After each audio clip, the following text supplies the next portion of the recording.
Welcome back to the amazing and impactful episode of the True Health Forever podcast, where we show our best life through the lens of sus faces.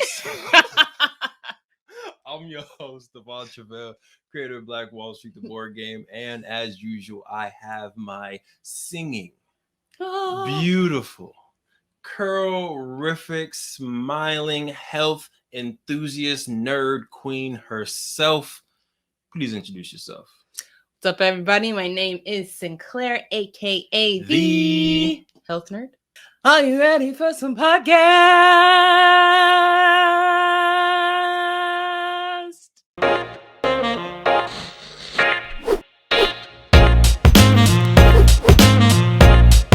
All right, we're out.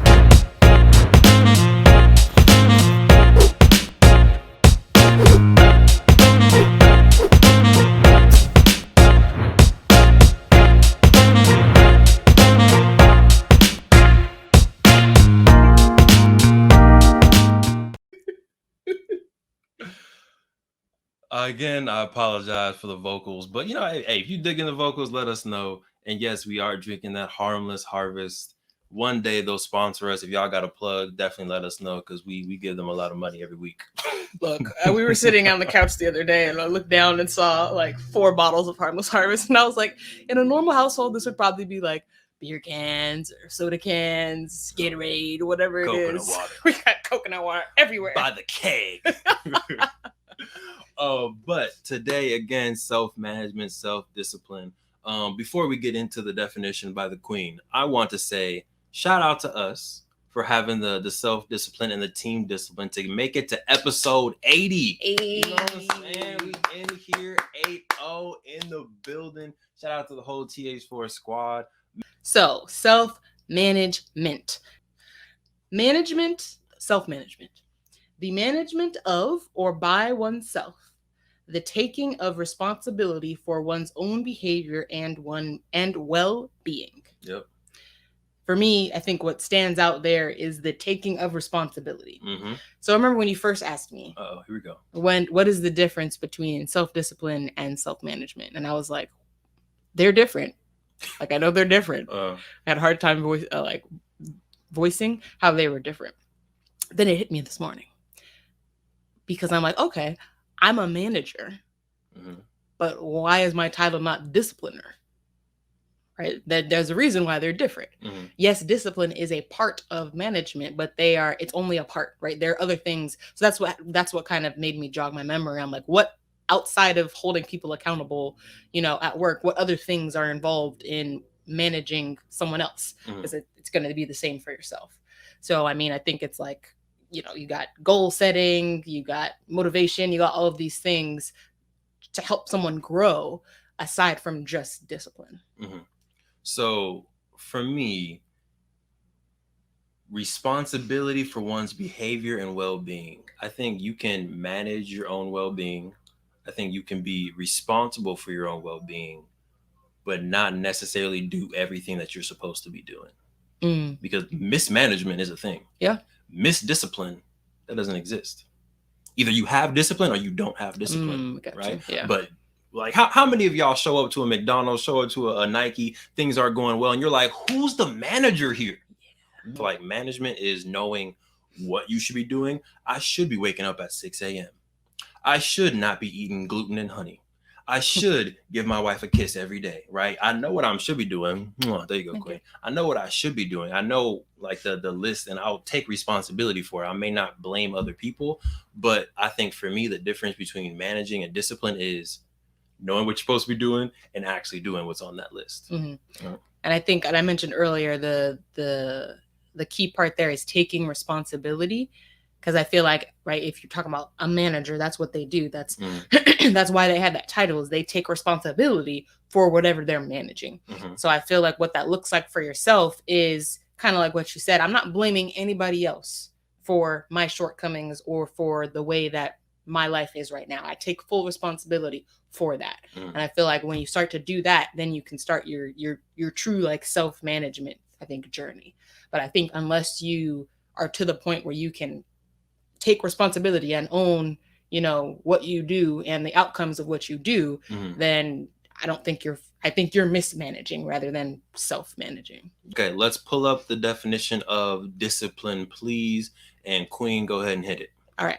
So self-discipline is the ability to control one's feelings and overcome one's weaknesses. The ability to pursue what one thinks is right despite of temptations to abandon it. Ooh. Right. Intriguing. So words that stand out to me: one, ability to control one's feelings. Yeah. That hit right there. Discipline.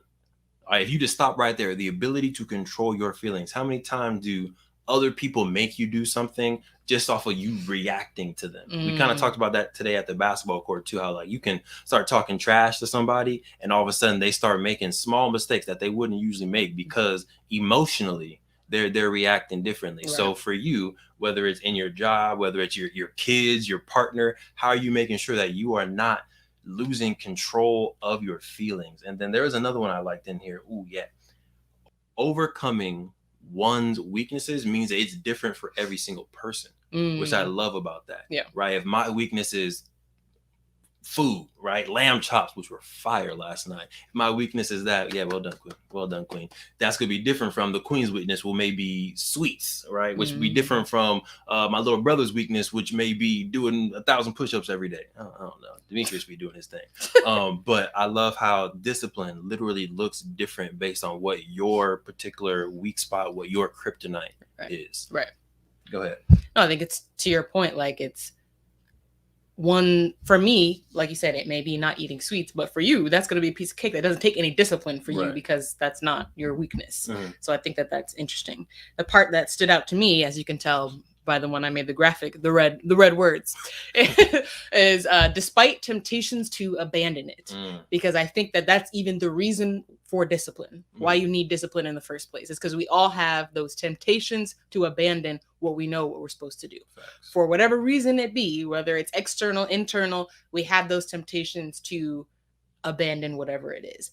So I think that that's a really key piece, is that discipline is there because we all have those temptations. So you need to, make sure that when you're trying to stay disciplined, there is a reason for that, and make sure that you don't let yourself heed to those temptations, because then you're not being disciplined. Like that's pretty much the definition. Right. And I know that's the hard part, but and we'll talk about ways that tools you can use and things like that to stay disciplined. It doesn't always have to be you just telling yourself do this and you do it. Like utilize other people in your life and things like that's what stuck out to me. And that last part, great point. That last part also connected to episode, what was self-sabotage? What episode was that? 75, 76?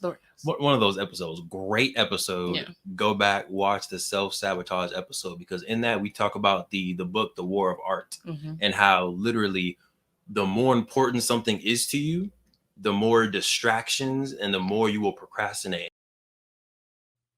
So the definition: behaviors or thought patterns that hold you back and prevent you from doing what you want to do. Notice every pronoun there was you, right?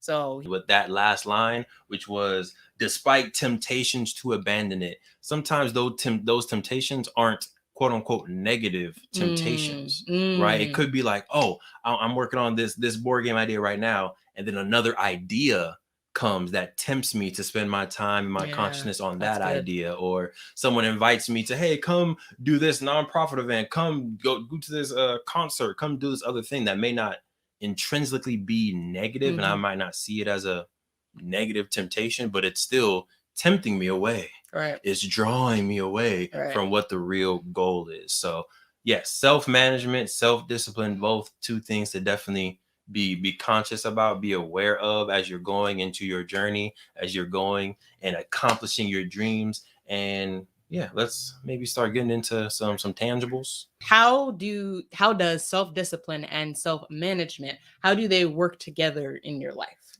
What are some aspects that they work together in your life?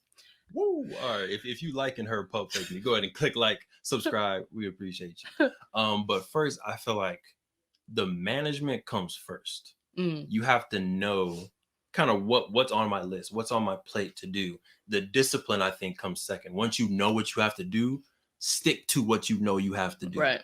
And I feel like for me, this is what I'm trying to get a little better in, because I do have shiny thing syndrome, whatever that's called, where it's like, oh, we can do this idea. Oh, how about this? Oh, we can do the podcast in augmented reality. Oh, we could do, and it's just like, Devon, do these things, do them well, and do them the way that you said you're going to do them before you add more things on. So I feel like management, boom, write down your list of things that are truly important to you, things that you truly want to prioritize. And then secondary is figure out, I think we'll get into this later, figure out what needs to happen, what tools you need to have the discipline to achieve those things on your list.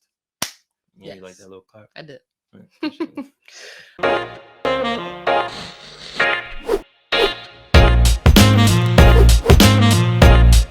All right, we're out.